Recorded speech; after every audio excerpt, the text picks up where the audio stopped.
I discovered my entire family was in witness protection and our whole life was fabricated, so I Googled our real names and found out why. I was 19 when I found the documents that shattered everything I thought I knew about my life. It started innocently enough. I was home from college helping Dad clean out the garage when a box fell from the top shelf. Papers scattered everywhere. Birth certificates, social security cards, driver's licenses. But these weren't ours. The names were wrong. Everything was wrong. Instead of the Thompson family from Portland, Oregon, these documents belonged to the Kowalski family from Detroit, Michigan. But the photos were unmistakably us. Mom, Dad, my younger sister, and me. Just with completely different names and birth dates that didn't match what I'd believed my entire life. Dad, I called out, holding up his fake driver's license. What is this? The color drained from his face instantly. He snatched the document from my hands, scanning the garage frantically to see what else had spilled out. His hands were shaking as he rifled through the scattered papers. Where did you get this? His voice was shaking with barely controlled panic. It fell from your box. Dad, why do you have fake IDs? And why do they look so official? He was quiet for a long moment, staring at the license in his hands like it might explode. When he finally looked up, his eyes were filled with something I'd never seen before. Pure, absolute terror.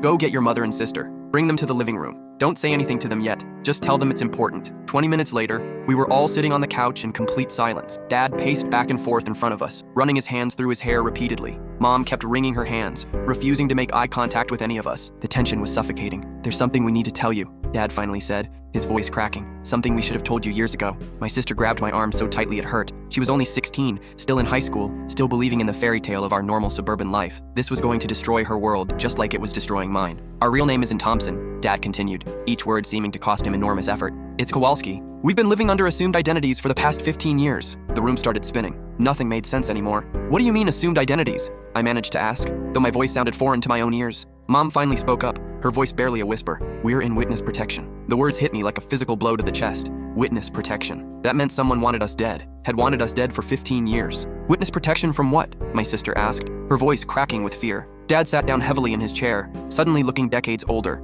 From the people I used to work for. Before you were born, before any of this, I was involved with some very dangerous people. When I decided to testify against them, the government had to hide us. What kind of dangerous people? I pressed, though part of me didn't want to know. The kind that don't forgive, Mom said quietly. The kind that don't forget. My mind raced through every memory of my childhood, every birthday party, every school play, every family vacation. All of it had been built on a foundation of lies. Our friends, our neighbors, our entire community thought we were someone else entirely. How dangerous? I asked, dreading the answer. Dad and Mom exchanged a look that chilled me to the bone, a look that said this was even worse than I was imagining. That night, after my sister had cried herself to sleep and my parents had gone to bed, I snuck into Dad's office and found our real names written on one of the documents. Vincent Kowalski, Patricia Kowalski, Daniel Kowalski, and Rebecca Kowalski. I opened my laptop with trembling fingers and typed Vincent Kowalski Detroit into Google. The first result made my blood run cold. I couldn't fit what happens next in this short video. Watch the rest down below.